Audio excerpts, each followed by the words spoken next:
Mas é importantíssimo que a gente lembre de uma coisa, gente, que quando a gente fala que a gente pode ter aí uma pessoa responsável, a gente pode entender que pode ser um captador e pode ser um voluntário, tá? E quando eu falo assim, pode ser um captador, exemplo, pode ser um captador de recurso. Essa função, ele só fica ali fazendo a captação. Exemplo, eu não era uma captadora oficial. O que era uma captadora? Eu não estava só focada em captar. Eu era gerente administrativo, tá? E uma das minhas funções como gerente era captar recurso. Ok? Mas dentro do nosso projeto, a gente pode ter esse profissional igual a mim, que era uma gerente administrativa e que acabava captando. Eu posso ter um captador mesmo oficial ali, só pensando na questão da captação. Eu posso ter um voluntário só ali na questão da captação dentro do projeto, tá?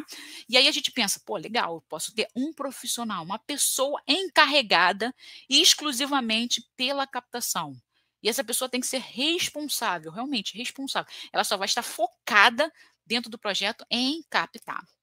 Ok? Só que é muito, muito importante, gente, é importantíssimo. As pessoas acham que nesse momento, eu não tenho recurso, Débora, eu não consigo captar recursos, eu não consigo ter um profissional, eu não tenho um administrador, eu não tenho recurso para ter um captador de recursos, eu não tenho dinheiro, então eu vou colocar um voluntário, vai ser um voluntário. Então, gente, é importante a gente entender que voluntário não é um profissional.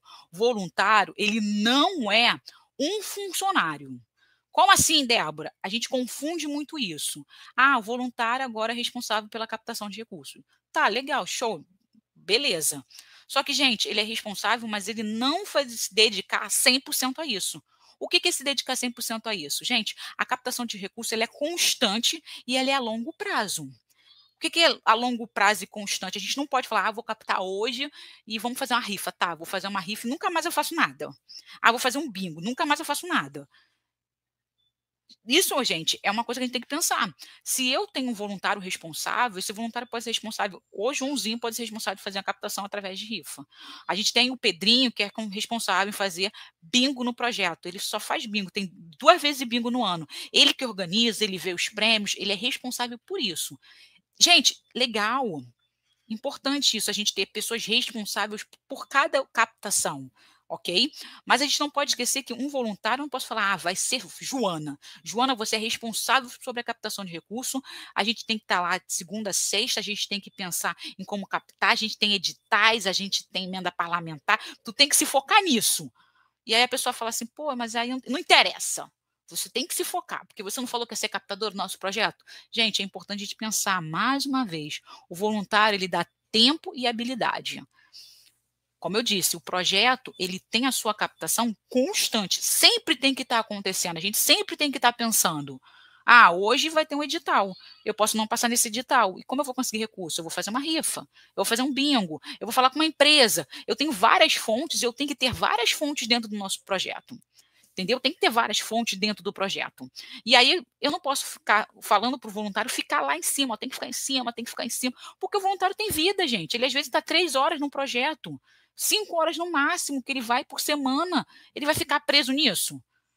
Não, Débora, ele não pode ficar preso, realmente. Isso, realmente, ele não pode ficar preso. Ele não pode se dedicar 100% a isso. Mas eu também sou voluntário, sou fundador e me dedico 100% ao projeto. Mas é um sonho seu, você se dedica, você quer fazer as coisas, você vai correr atrás. E que eu acho isso legal, mas ao mesmo tempo uma coisa muito perigosa. Porque você esquece que você tem vida e só foca ali no projeto.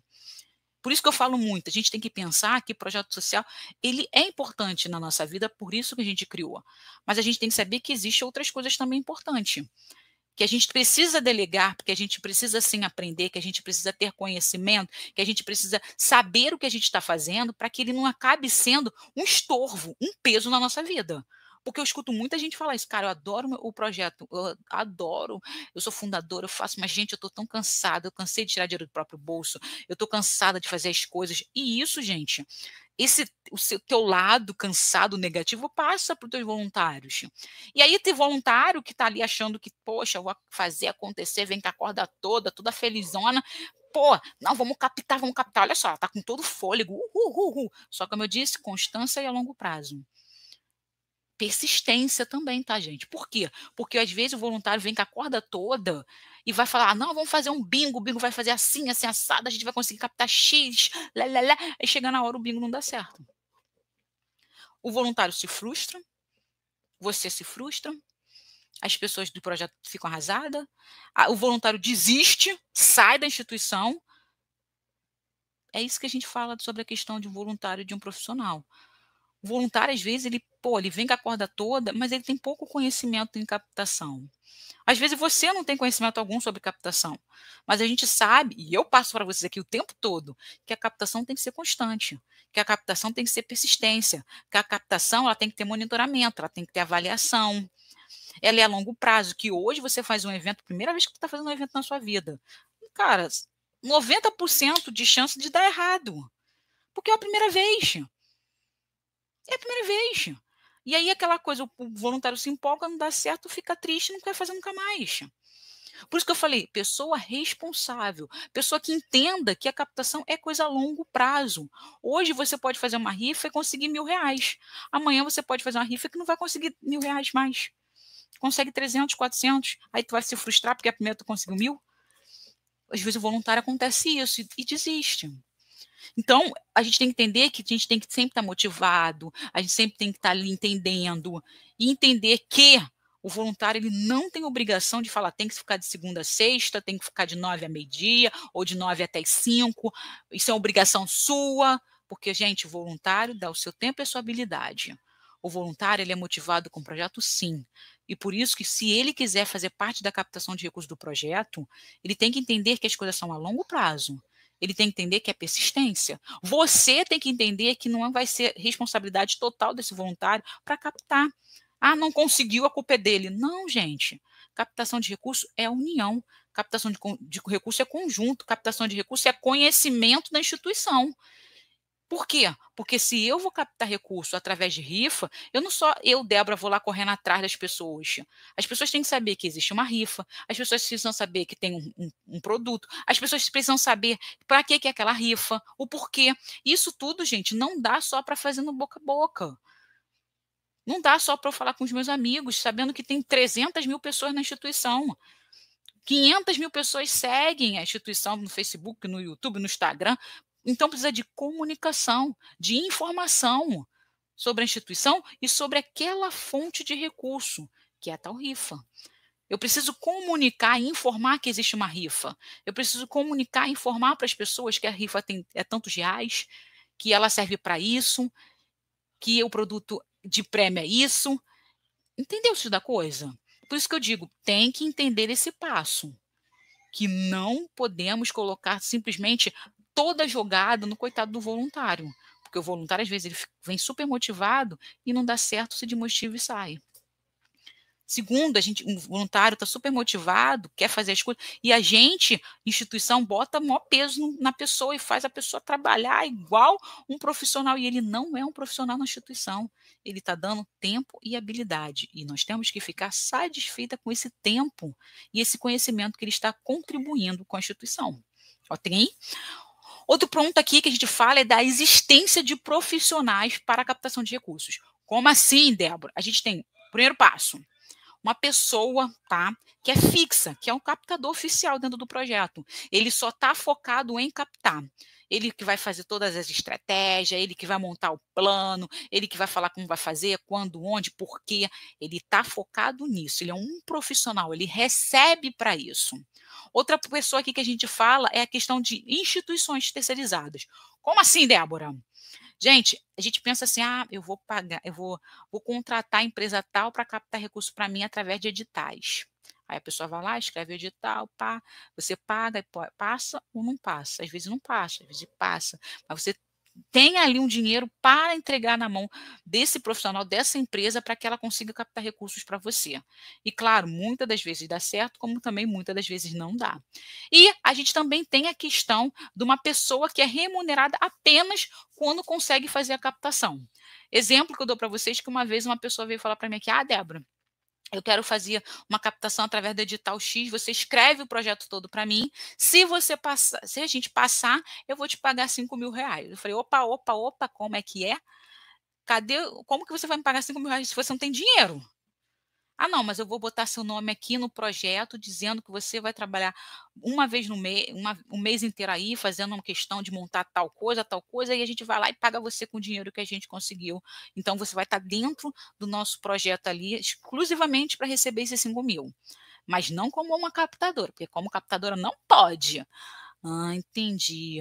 E aí se você não passar, que é ali quase um mês que eu copiei, que eu registrei, que eu levantei dados, que eu analisei, que eu escrevi, pensei, tipo, se você não passar, não serviu de nada, só eu que gastei meu tempo. É claro, é.